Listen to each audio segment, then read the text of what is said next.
أعوذ بالله من الشيطان الرجيم. بسم الله الرحمن الرحيم. الحمد لله الذي أنزل على عبده الكتاب ولم يجعل له عوجا قيما لينذر بأسا شديدا من لدنه ويبشر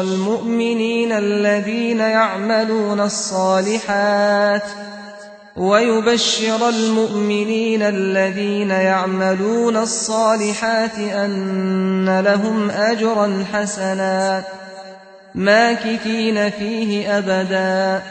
وينذر الذين قالوا اتخذ الله ولدا ما لهم به من علم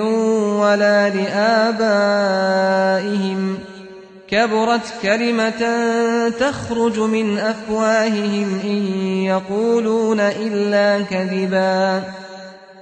فلعلك باخع نفسك على آثارهم إن لم يؤمنوا بهذا الحديث أسفا إنا جعلنا ما على الأرض زينة لها لنبلوهم أيهم أحسن عملا وإنا لجاعلون ما عليها صعيدا جرزا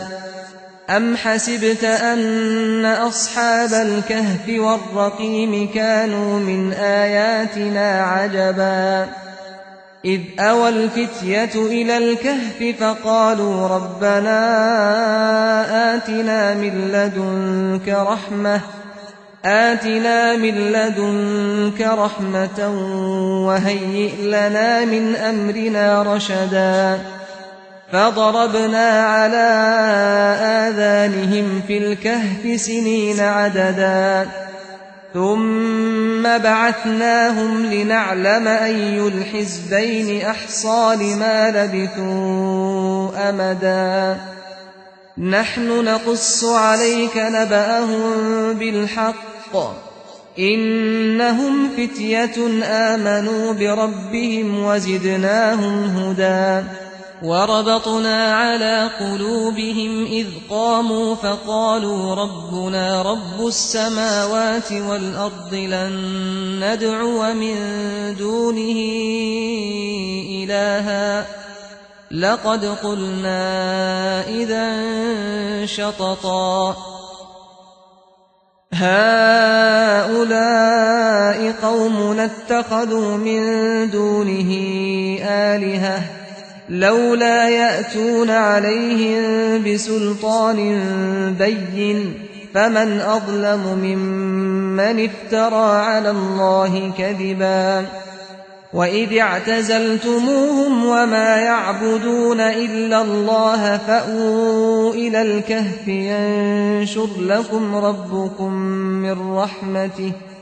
ينشر لكم ربكم من رحمته ويهيئ لكم من أمركم مرفقا وترى الشمس إذا طلعت تزاور عن كهفهم ذات اليمين وإذا غربت تقرضهم ذات الشمال وهم في فجوة منه ذلك من آيات الله من يهد الله فهو المهتد ومن يضلل فلن تجد له وليا مرشدا وتحسبهم أيقاظا وهم رقود ونقلبهم ذات اليمين وذات الشمال وكلبهم باسط ذراعيه بالوصيد لو اطلعت عليهم لوليت منهم فرارا ولملئت منهم رعبا وكذلك بعثناهم ليتساءلوا بينهم قال قائل منهم كم لبثتم قالوا لبثنا يوما أو بعض يوم قالوا ربكم أعلم بما لبثتم فابعثوا أحدكم بورقكم هذه إلى المدينة فلينظر أيها أزكى طعاما فليأتكم برزق منه وليتلطف ولا يشعرن بكم أحدا إنهم إن يظهروا عليكم يرجموكم أو يعيدوكم في ملتهم ولن تفلحوا إذا أبدا وكذلك أعثرنا عليهم ليعلموا أن وعد الله حق وأن الساعة لا ريب فيها إذ يتنازعون بينهم أمرهم فقالوا ابنوا عليهم بنيانا ربهم أعلم بهم قال الذين غلبوا على أمرهم لنتخذن عليهم مسجدا سيقولون ثلاثة رابعهم كلبهم ويقولون خمسة سادسهم كلبهم رجما بالغيب ويقولون سبعة وثامنهم كلبهم قل ربي أعلم بعدتهم ما يعلمهم إلا قليل فلا تمار فيهم إلا مراء ظاهرا ولا تستفت فيهم منهم أحدا ولا تقولن لشيء إني فاعل ذلك غدا إلا أن يشاء الله واذكر ربك إذا نسيت وقل عسى أن يهديني ربي لأقرب من هذا رشدا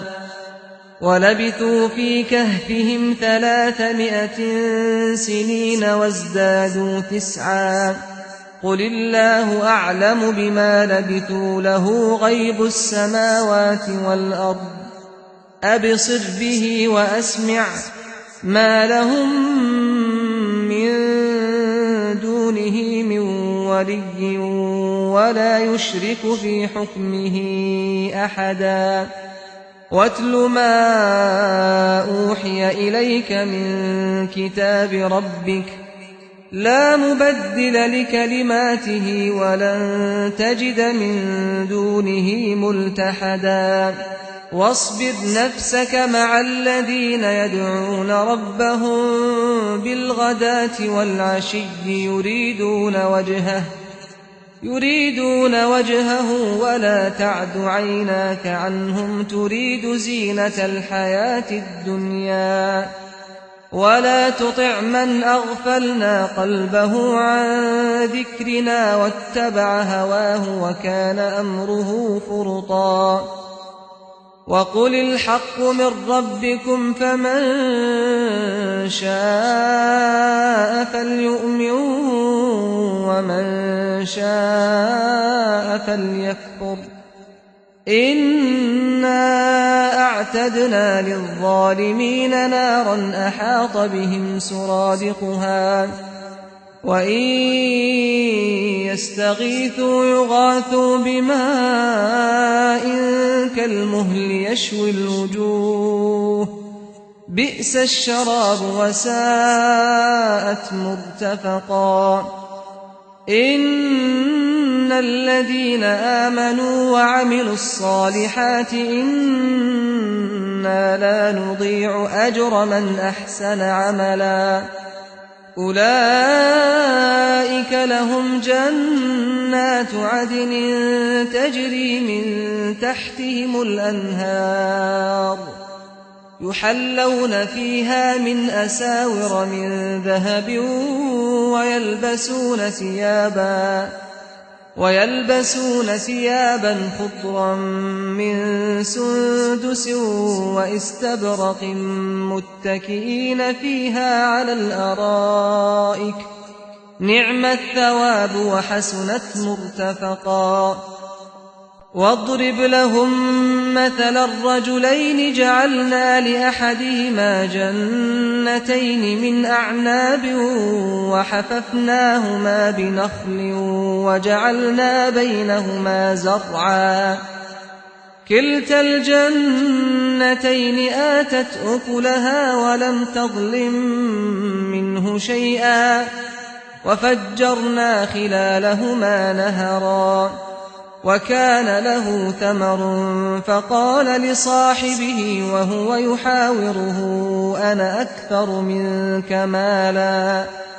أنا أكثر منك مالا وأعز نفرا ودخل جنته وهو ظالم لنفسه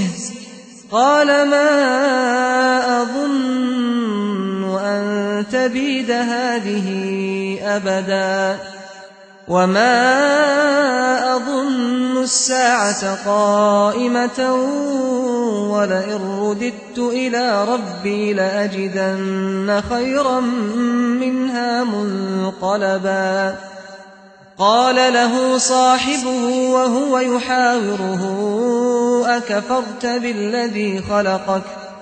أكفرت بالذي خلقك من تراب ثم من نطفة ثم سواك رجلا لكن هو الله ربي ولا أشرك بربي أحدا ولولا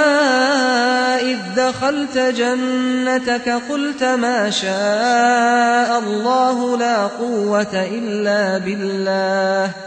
إن ترني أنا أقل منك مالا وولدا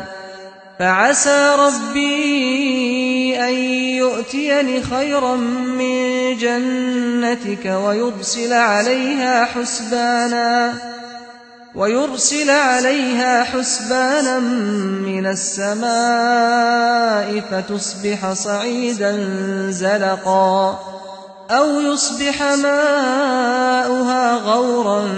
فلن تستطيع له طلبا وأحيط بثمره فأصبح يقلب كفيه على ما أنفق فيها وهي خاوية على عروشها ويقول يا ليتني لم أشرك بربي أحدا ولم تكن له فئة ينصرونه من دون الله وما كان منتصرا هنالك الولاية لله الحق هو خير ثوابا وخير عقبا واضرب لهم مثل الحياة الدنيا كماء أنزلناه من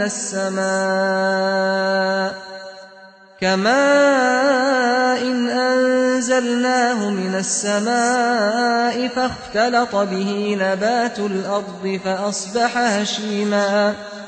فأصبح هشيما تذروه الرياح وكان الله على كل شيء مقتدرا المال والبنون زينة الحياة الدنيا والباقيات الصالحات خير عند ربك ثوابا وخير أملا ويوم نسير الجبال وترى الأرض بارزة وحشرناهم فلم نغادر منهم أحدا وعرضوا على ربك صفا لقد جئتمونا كما خلقناكم أول مرة بل زعمتم أن لن نجعل لكم موعدا ووضع الكتاب فترى المجرمين مشفقين مما فيه ويقولون يا ويلتنا ما لهذا الكتاب لا يغادر صغيرة ولا كبيرة إلا أحصاها ووجدوا ما عملوا حاضرا ولا يظلم ربك أحدا وإذ قلنا للملائكة اسجدوا لآدم فسجدوا إلا إبليس كان من الجن ففسق عن أمر ربه أفتتخذونه وذريته أولياء من دوني وهم لكم عدو بئس للظالمين بدلا ما أشهدتهم خلق السماوات والأرض ولا خلق أنفسهم وما كنت متخذ المضلين عضدا ويوم يقول نادوا شركائي الذين زعمتم فدعوهم فلم يستجيبوا لهم وجعلنا بينهم موبقا ورأى المجرمون النار فظنوا أنهم مواقعوها ولم يجدوا عنها مصرفا ولقد صرفنا في هذا القرآن للناس من كل مثل وكان الإنسان أكثر شيء جدلا وما منع الناس أن يؤمنوا إذ جاءهم الهدى ويستغفروا ربهم إلا أن تأتيهم سنة الأولين أو يأتيهم العذاب قبلا وما نرسل المرسلين إلا مبشرين ومنذرين ويجادل الذين كفروا بالباطل ليدحضوا به الحق واتخذوا آياتي وما أنذروا هزوا ومن أظلم ممن ذكر بآيات ربه فأعرض عنها ونسي ما قدمت يداه إنا جعلنا على قلوبهم أكنة أن يفقهوه وفي آذانهم وقرا وإن تدعهم إلى الهدى فلن يهتدوا إذا أبدا وربك الغفور ذو الرحمة لو يؤاخذهم بما كسبوا لعجل لهم العذاب بل لهم موعد لن يجدوا من دونه موئلا وتلك القرى أهلكناهم لما ظلموا وجعلنا لمهلكهم موعدا وإذ قال موسى لفتاه لا أبرح حتى أبلغ مجمع البحرين أو أمضي حقبا فلما بلغا مجمع بينهما نسيا حوتهما فاتخذ سبيله في البحر سربا فلما جاوزا قال لفتاه آتنا غداءنا لقد لقينا من سفرنا هذا نصبا قال أرأيت إذ أوينا إلى الصخرة فإني نسيت الحوت وما أنسانيه إلا الشيطان أن أذكره واتخذ سبيله في البحر عجبا قال ذلك ما كنا نبغي فارتدا على آثارهما قصصا فوجدا عبدا من عبادنا آتيناه رحمة من عندنا وعلمناه من لدنا علما قال له موسى هل أتبعك على أن تعلمني مما علمت رشدا قال إنك لن تستطيع معي صبرا وكيف تصبر على ما لم تحط به خبرا قال ستجدني إن شاء الله صابرا ولا أعصي لك أمرا. قال فإن اتبعتني فلا تسألني عن شيء حتى أحدث لك منه ذكرا. فانطلقا حتى إذا ركبا في السفينة خرقها. قال أخرقتها لتغرق أهلها لقد جئت شيئا إمرا. قال ألم أقل إنك لن تستطيع معي صبرا. قال لا تؤاخذني بما نسيت ولا ترهقني من أمري عسرا.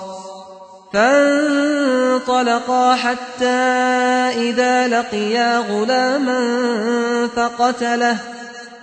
قال أقتلت نفسا زكية بغير نفس لقد جئت شيئا نكرا. قال ألم أقل لك إنك لن تستطيع معي صبرا. قال إن سألتك عن شيء بعدها فلا تصاحبني قد بلغت من لدني عذرا. فانطلقا حتى إذا أتيا أهل قرية استطعما أهلها فأبوا أن يضيفوهما فوجدا فيها جدارا يريد أن ينقض فأقامه. قال لو شئت لاتخذت عليه أجرا. قال هذا فراق بيني وبينك سأنبئك بتأويل ما لم تستطع عليه صبرا. أما السفينة فكانت لمساكين يعملون في البحر فأردت أن أعيبها وكان وراءهم ملك يأخذ كل سفينة غصبا. وأما الغلام فكان أبواه مؤمنين فخشينا أن يرهقهما طغيانا وكفرا. فأردنا أن يبدلهما ربهما خيرا منه زكاة وأقرب رحما. وأما الجدار فكان لغلامين يتيمين في المدينة وكان تحته كنز لهما وكان أبوهما صالحا فأراد ربك أن